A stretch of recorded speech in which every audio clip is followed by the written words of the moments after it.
everyone. Welcome to episode 4 of Things in My Mouth, Food, Sex, and Nonsense. It is I, again, Mia Lee, adult film performer here. Unfortunately, we lost Josh to a pterodactyl fight, so I'm currently looking for a new guest host. With me today is...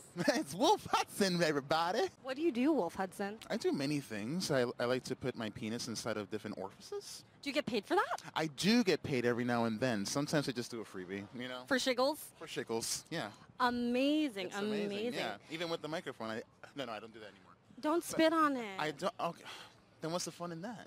It's not going in your body. Ah, I see. Back on track. We have a guest with us today, Miss Nikki Swarm. Hello. Who are you and what are you doing here? I'm Nikki Swarm, and well, we met because sometimes I make porn. In front or behind? Well, I was in front actually a couple of times, but now I'm just always behind. I do it from behind these days. I'm a videographer. I'm an editor. I'm a PA. I was recently a stage manager for Univision, which Wolf loves. So yes, he's giggling right now. I do. Sí, por Univision, aquí con Nikki Swarm. They didn't know that was my name, though. Gracias por They didn't todo. know about the porn, so if you see anybody from Univision, don't tell them. Don't listen, Univision. Discreto, por favor. That's what I do, and I'm here because I love food. I love food, and you found that out, so you brought me. I did. I found out your dirty secret that you like putting things in your mouth I and do. eat that tastes so good. So, first question, to warm everyone up, verbal foreplay. Mr. Wolf, putting you on the spot as my guest co-host, the first guest co-host, so don't fuck it up. Why do you love food? I love what food does into my mouth. I love how it manipulates my feelings. I feel different about every kind of food. Like some foods make me feel comfort, you know? It's like a comfort food. It makes me feel really relaxed. And then there's other foods where I just want to literally fuck it as much as I can with my mouth and with my teeth and everything. And I'm a very slow eater. I don't like to rush it. Just like with sex, I don't rush it. And just savor everything and how it makes me feel. And that's why I love food. I love how different flavors can just work so well with the dish and how, I mean, I can go into real detail. I like seasonings, how they manipulate itself with meats, and I love everything about it. So you love all the different I love relationships. everything about And the it. meats. And the meats. I love the chemistry between food and what it does with my mouth and how it makes me feel. So it's the meat in your That's fabulous. You know, in your mouth the interaction. meat subject, don't Yeah. you? Do you want to get into this further? We can. Oh, we will at length. Wink. I like dark meat in particular. that's what I love a lot about food. And also, like, I love the relationship with people, how it brings people together. Like, I grew up with a very big Hispanic family, and it was always about food. And we always come together and just enjoy this monstrosity of food that was prepared with love and sweat and blood and all that bullshit. So for me, it's also a very social thing. I love how that makes me feel. I love sharing food with people I care about. That's really beautiful, Wolf. Good to know. I'm taking notes in my head. Take it, please. Collecting data for future Use it. reference. Oh, I will. I'm that sort of manipulative person. Now, the question to you, Miss Nikki, is the same. Why do you love food? What is your intimate relationship with the things we consume to have our bodies continue? Well, I mean, first and foremost, I'm a hedonist, so that's just a reality. Fuck yeah! So that applies to all things sensory input related. I was like in high school, I went to this really cool all-girl boarding school where I got to wear a plaid skirt and knee socks, and like interesting lesbian women told me cool stuff. And one of the things that I got told by my amazing history teacher was that freedom is the ability to move through the world and experience it with your senses, which I kinda agree hot. with, You right? gotta be all intellectual about it, making me look like a fucking... No, that's awesome. No, you're awesome. No, I could. You like totally cut off a beautiful. million things that I could have said. I was just like, I gotta go the other way with this. Beautiful. I gotta go book nerd and plaid skirts. Yes. Of course, everything is enhanced with a plaid skirt. Always. But tell me, so sensory enhancing your experience of life, tell me more. To tell you more about that, I mean, for me, that's my interest in food. I think that it's, I think that like that experience of that particular sensory input is more visceral than things that are visually evident. You know, I mean, although there's certainly a visual aspect to food, Yes, like of it's a course. very, it's an internal experience. I think that's something that people say about. Audio sensory input, like really big audio nerds are like, well, sound is like the only sort of art that actually touches you, right? Because Oh, the hush. vibrations are That's touching your bullshit. eardrum. Yeah, But like, I mean, food goes inside of your body. So I think that goes a little farther. I think food is totally underrated as entertaining stimuli. Yeah. Because in the first world nation, we kind of take it for granted. We have food everywhere, and it almost always tastes good if you're privileged enough. And so we kind of have a disconnect that, yeah, food is entertainment. You go out and you deliberately choose things that will enhance your moment, your night, your shared experience with other human beings. And I'm glad that both of you understand that and get that and love food. Now, going back to how food intimately is consumed, and it's a different experience altogether from audio input, from tactile input and whatnot. Do you guys know about my new segment? Because you guys are going to be the first ones to experience it. Food Glory Hole. We're going to play Food Glory Hole today. Hooray! Hooray!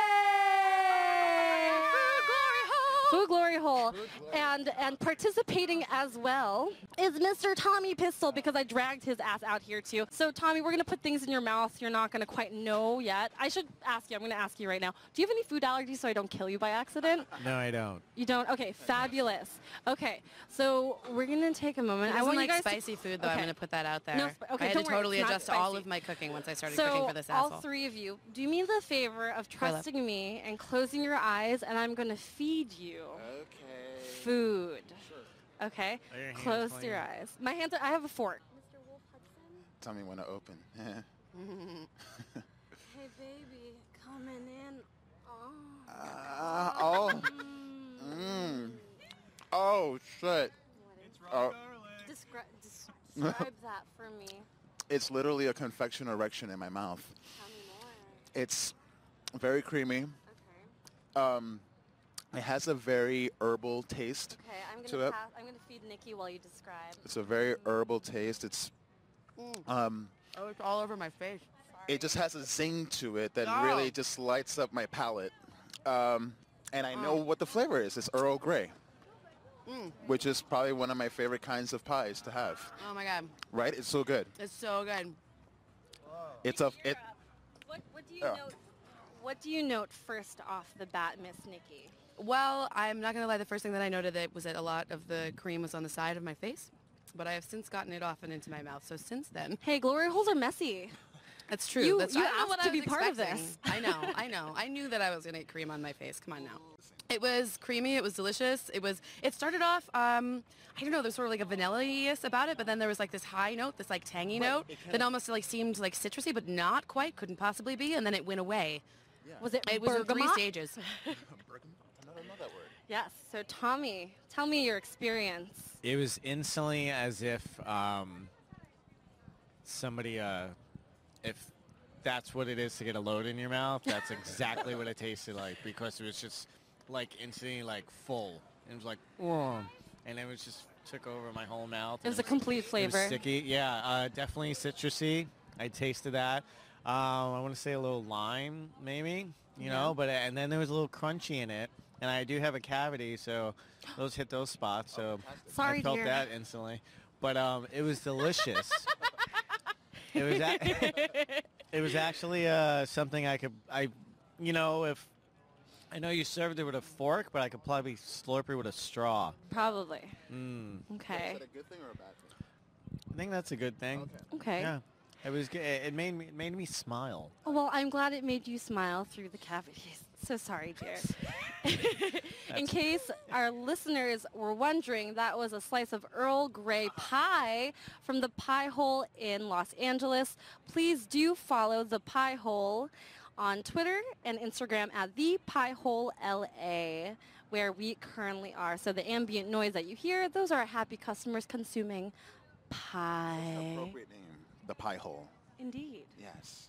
What's your favorite type of pie hole? Well, where do I begin? My favorite type of pie hole. Mine is conscience. Now, Wait your turn, Tommy. You're guest Sorry. number 2. I can't top that actually. Now I can't. That was perfect. My favorite pie. Actually, I think that one actually Earl Grey. Wait, are we talking about pie? Yeah. Okay. Yeah. You give me that look like. Food, sex, and No, this nonsense. is innuendo. No, Earl Grey is my favorite. Okay. Yes. Fabulous. How about you, Miss Nikki? My favorite sort of pie or my favorite sort of pie hole? Your favorite sort of pie hole, and take that as you will. I don't know. Anything that's open. What's open? We'll talk. That's why you wanted to come nap at my house after this. I like naps. See what she did there? Naps are good. Yeah. Thank you so much for participating in the first ever Food Glory Hole. That's right. I need to like sample that and use that all the time for Food Glory Hole. That's perfect. Thank you. I was actually very anxious because the Earl Grey pie was waiting beside me before, and you had mentioned that you really enjoyed it. So I was working very hard to cover the label that says Earl on the box that I came in. But I'm glad you enjoyed it. I was very oblivious to that. Okay, moving on. So both of you had mentioned, Wolf and Nikki, that food is a bonding agent socially. It brings people together, it forms relationships, it gets you through the tough times in life when you need it. So, Wolf, what is your strongest food memory? It actually happened recently, and I'm not going to get too violent on it. Not too long ago, I went to New York to take care of my mother. She's going through chemotherapy right now. And surprisingly, for a woman who's going through chemo, she has a lot of energy. And she knows I love Dominican food, which I don't get enough of. So she made me one of my favorite dishes. And she outdid herself. She made me this thing called moro de guandules, which is rice mixed with, I think they're called pigeon peas in English, mixed together in a really good sauce base with chicken and sweet plantains on the side.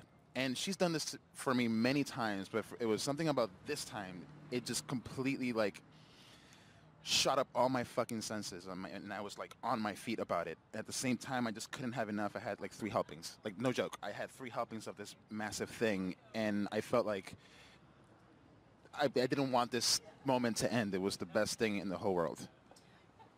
Why do you think that was? What was driving that huge emotional shift while you're eating this dish that you've had time and again growing up? Well, I mean, my old lady, she knows how to cook really, really good. But I think I think psychologically it had something to do with the fact that, with what she's going through, it had an effect on me. So like, I guess I was kind of expecting it maybe to not be as good as it could be, and actually exceeded my expectations. So, and there was also something cool about it that she's doing it with love, and with me, food with love always tastes better. So. Absolutely. Best ingredient. Yeah, so that totally just stuck out. I really sat down and just appreciated what she had just made. And don't know when will be the next time I have it, but I hope very soon. Made by your mama, hopefully. Made by my mama, and hopefully I get that same feeling, because she really did do it herself. That was great. Yeah. Thank you for sharing that. Yeah. My strongest food memory was when I was caught sneaking out to go to the library, and my parents were pissed because that's bad Asian behavior apparently for breaking curfew to go to the library. And I came home late, like 6:30, and there was a slice of my favorite pizza waiting on the dinner table. It was cold. It was a slice of shrimp pesto pizza, my favorite slice from Vito's Pizzeria on Long Island.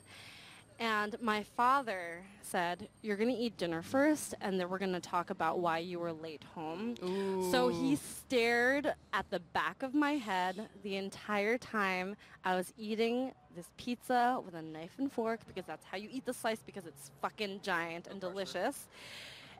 And I remember that my favorite slice tasted like nothing. Aww. It tasted like anxiety, because I was just waiting for the shoe to drop and to get in trouble because I broke curfew to go to the public library. Do you think he knew that? He probably knew that you were not going to enjoy this food if he was just humiliating you, just because I'm assuming you love food. I love food. Right, and he knows that. Yes. And he knows, how am I going to take that away from her? Oh, yeah. Yeah. That's terrible. But the taste came back after a few years. That was the most intense food memory that I had ever developed. Nikki, what is your strongest food memory? I feel terrible because your stories are well. Okay, so my No. Go for it. My food. Make it personal. My food memory is actually it was gross food. It was a gross food but it stuck with me. I learned a lesson from this gross food. So my birth mom is like a crazy person, which is sad, but this is kind of a funny story, so we'll go with that. It happens. So she was like very bad at cooking, but like needed to hear that it was good. And so she would try these new recipes. And if you told her that it wasn't good, because she'd like make the thing and then like stare at you while you ate it, and then you had to tell her it was good, or she'd go crazy and start throwing things. And so it was just really like, you don't have to cook for us. Like I could just make myself a sandwich. It's fine. We always ended up in this situation. So she tried this recipe for like a peanut sauce, but somehow she started with like chunky peanut butter. Oh. Right? I don't even know like how that became. That's No. And it was still like that, but like on chicken and rice. It was like chunky peanut butter on chicken and rice and some sort of indistinguishable like mush vegetable. The only time that's good, not to interrupt, is as I'm interrupting. Yes, you're interrupting. The only time that is good is if you have the nuts on the side and you sprinkle it. You should not mix it together as a chunky peanut butter. Go continue. No, she started with actual chunky peanut butter. Like she made the peanut. It wasn't like that she put it together and it was like that. She made it from Jif. Yes, it was a Jif peanut sauce. Oh my gosh. So it was pretty much like chicken smeared with And she chunky. always ate the food too. That was the thing. Like she seemed to think it was good. So it was a sort of a rock hard play situation, because if you said that it wasn't good, then she would have like a nervous breakdown, which wasn't worth it. So you ate the damn thing and you said it was good. But then once you did that, she would do it again. And so you would come back like the same time next week, and there it was again, the Jif peanut sauce. And she was eating it, and you were like, we have to do it. There's no other way. There's no other way. I'm sorry about your mom. But okay, so I learned a lesson. So the lesson that I learned was that was not the point of food. So I've always told, you can ask Tommy when you talk to him next. I've always told people that I'm cooking for that if they don't like something, by God, they better tell me, because I don't want to be making it again and having them like hating. It's just terrible. It's like faking an orgasm. It's just like deep-seated, like manipulative food shame. And it's just, it dirties the whole experience. So if you're going to make food with love, you have to be ready to hear if people don't like it. Yeah. I actually, my mom, for all the amazing dishes she can make, she cannot for the life of her make fettuccine Alfredo. And I mean, she just goes overboard with the salt, and I actually will tell her. And she's like, well, I like this shit. And she just eats it away like nothing. I'm like, whatever. More for me. No. Ain't all that more. So, yeah. She's that kind of lady. I'm sorry for your mom. That's horrible. Yeah. No. But it had a positive effect I learned. overall. Yeah, Absolutely. I learned about what not to do. And it makes you a better server when you're giving food that you've prepared with love and care and attention to detail to your friends, and you're open to that criticism without freaking out. Right. Well, because the it's point, important. if I'm cooking for people, it's because I want them to enjoy it. Exactly. So, you know what? If people don't like the criticism from their food, they don't want to hear it, just spit it in their face. just spit it in their face and be like, you told me no. Don't. Now you try it. No. I mean, somebody has cooked for you. You should be nice about that at least. I'd be like, thank you, but But they shouldn't make you feel bad about telling them your food was not delicious. Right. that's Right. the Did you like it? guilting- Tell me how much you liked it. guilting. How much you enjoyed that. Yes, I fucking loved it. The It's Jiffy so peanut good. sauce. so good. I made it in a The jiff. best. I just whipped it right up from this jar. Oh It my was God. still thick. It was thick. That's There's awesome. still a lot of people that don't know how to cook, you know? And I think with our generation, a lot of people are not cooking as much, and it's becoming, I think, a little bit of an epidemic. Like, I always grew with I agree. I always grew with the thought with, if you meet a girl who can cook, you marry her. I'm waiting and waiting. I am not finding that girl. Well, actually, that's not true. I am dating someone right now, and bitch can cook. Now, Mr. Wolf Hudson, what food do you make to instill and infuse it with your love and affection? It's a very simple dish. It's a stir fry that consists of broccoli, spinach, and bok choy. The base is either green or just regular white onions with garlic, salt and pepper, and shrimp. Some people don't like it, so I can do chicken or beef or whatever, but I like shrimp for this particular dish. Very simple to make, but it's the one that I really put my heart into the most, and I love seeing the expression on people, because for as simple as it is, a lot of people can fuck it up.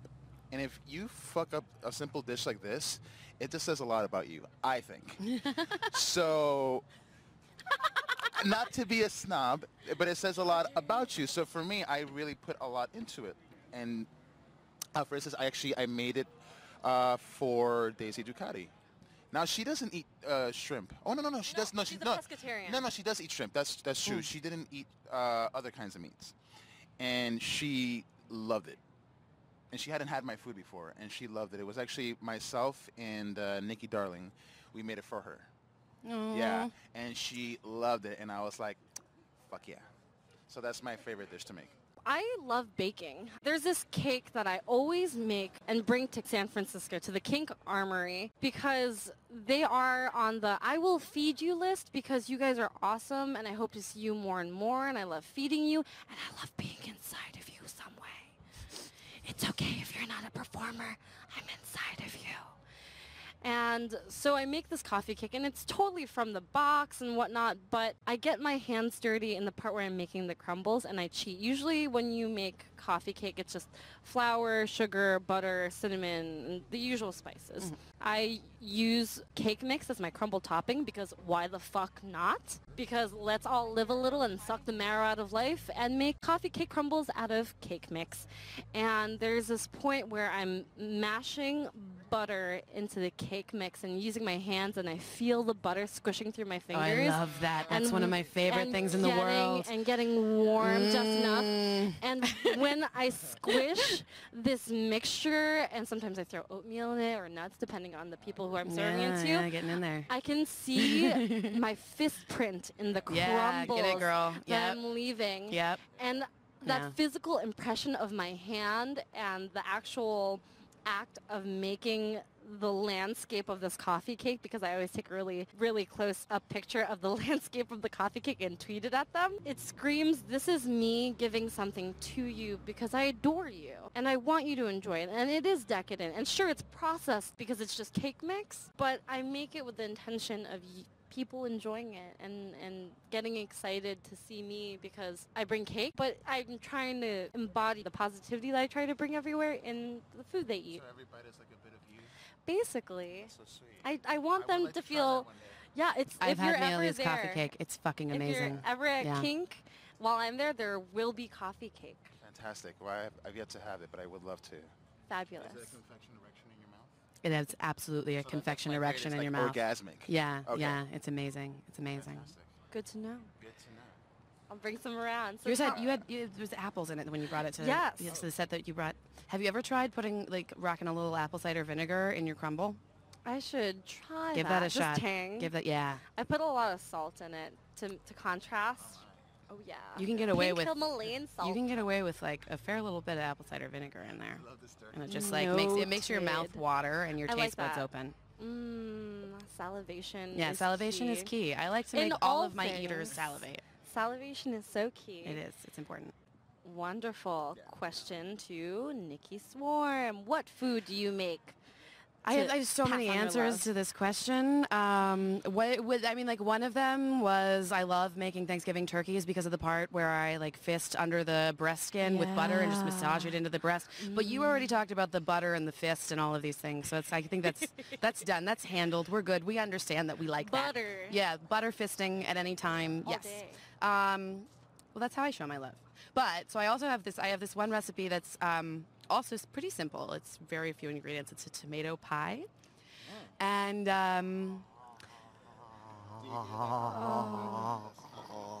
that's Tommy Pistol because he likes it when I make him pies. He's getting his edge. Yeah. No, actually, that's what happens when I make him pies. After this, I was just like, everybody should bring Tommy a pie to set. You're gonna get a better lay. You're just gonna get more wood. Noted. Pie.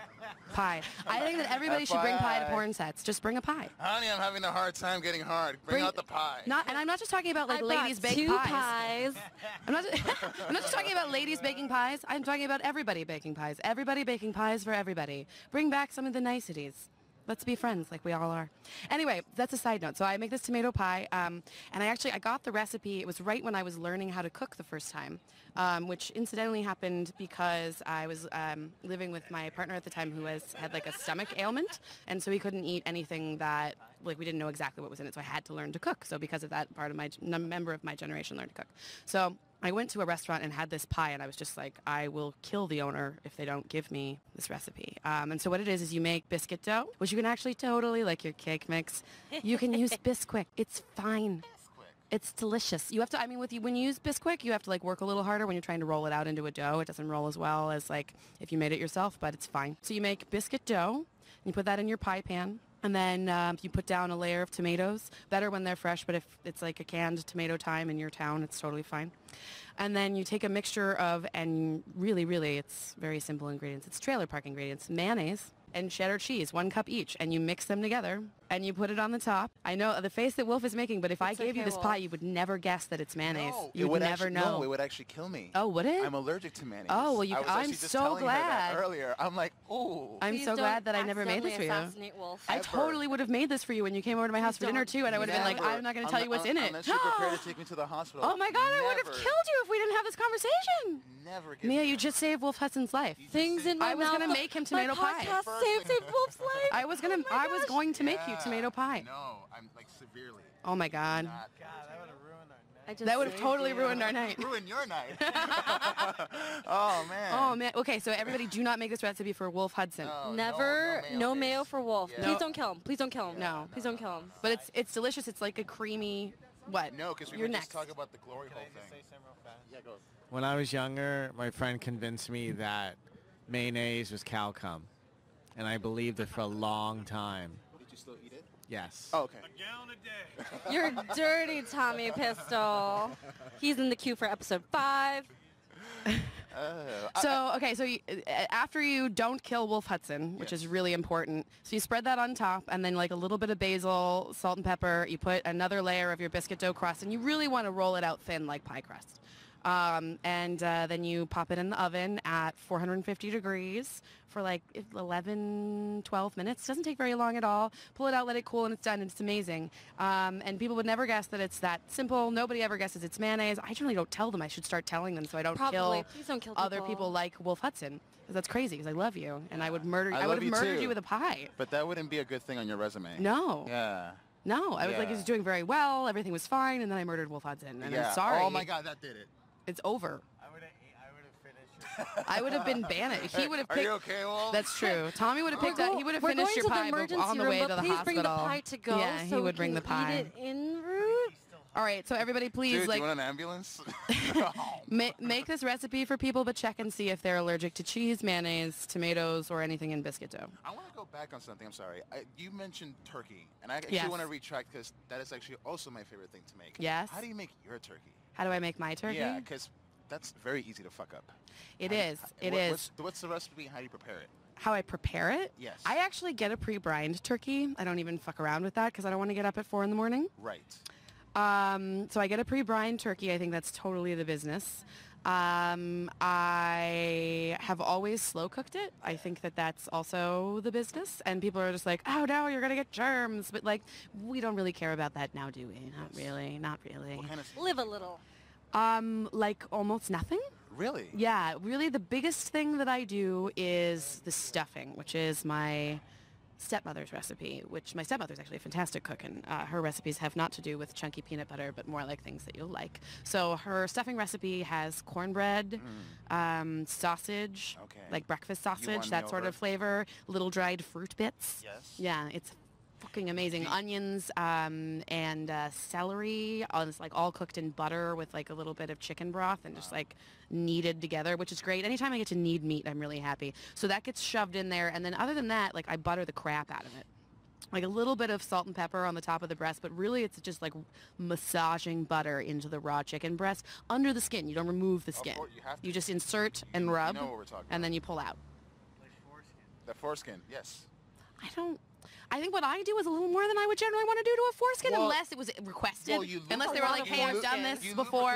That's a lot of There's spit going in and you massage it. Right, but I wouldn't shove my Use your whole mouth. hand in there unless somebody was like, "I Similar do in this all the theory. time. This is what I want. It stretches. It's fine." Then I'd do it, but I wouldn't just like go. I wouldn't open with that. Yeah. Okay, I love making turkey. Can I share my recipe? Yeah. Absolutely, you can. It is rosemary, basil, thyme, and sage. Those are my 4 main herbs.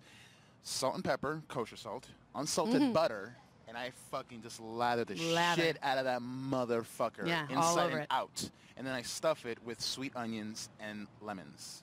Ooh. Yes, and to kick it up a notch, Yell at it. I do yell at it. I do. Tough love makes a good bird. I actually make the bird on its belly. I like all the juices to go straight to the belly because that's the part that gets the That's driest. the best idea. Brilliant. That's the Ass way. up. My bird. But I do that halfway. So then and then you get This two, is amazing. So you get 2 things. I'm learning. Once it moistens the breasts, and 2, it also cooks the back. So you have that nice golden, crispiness. Oh well, I'm gonna And then do you this flip- with our Christmas turkey You this year. flip it halfway, and then you cook the rest. How And, long does it take you to cook your bird? Depending on the size of the bird, I usually try to get the biggest, like 22 pounds or more. I do that for like 5 to 6 hours. Yeah, same slow cook. Yeah, just You gotta slow cook it. and always basting it. I do it every half hour in the beginning, and then towards the end, I do it like every hour. And I don't baste. basting is really I don't do it. essential because then you have all the lemons and the onions for me, and it's all mixing with the juices, and you just put it everywhere. I tent instead of basting. Hey, whatever works for I you. do a foil tent over it so that like Whatever tickles your fancy. as the juices heat up, they kind of steam in there, and so they just do it. It just does it itself. You can tent it. You know what? I think of it like an asshole. You can't just go in dry. You always have to keep moistening it. And sometimes even a pussy. It Right, always but has to be sometimes wet. you run in those magical assholes that self-lubricate. So that's what I'm creating. I would like to meet with said the assholes, tent. but I have not. I've met a couple A of lot those. of assholes tend to need a lot more lubricant. No, that's But absolutely correct. Can you please introduce me to your friends? Yeah. I would like to meet yeah, those oh, totally. self-lubricating Yeah, assholes. yeah. But try it. It's a great way to make turkey. If you ever insulted somebody, you're a self-lubricating asshole. You know that? It's just all about you lubricating yourself. Lubricating the whole scene.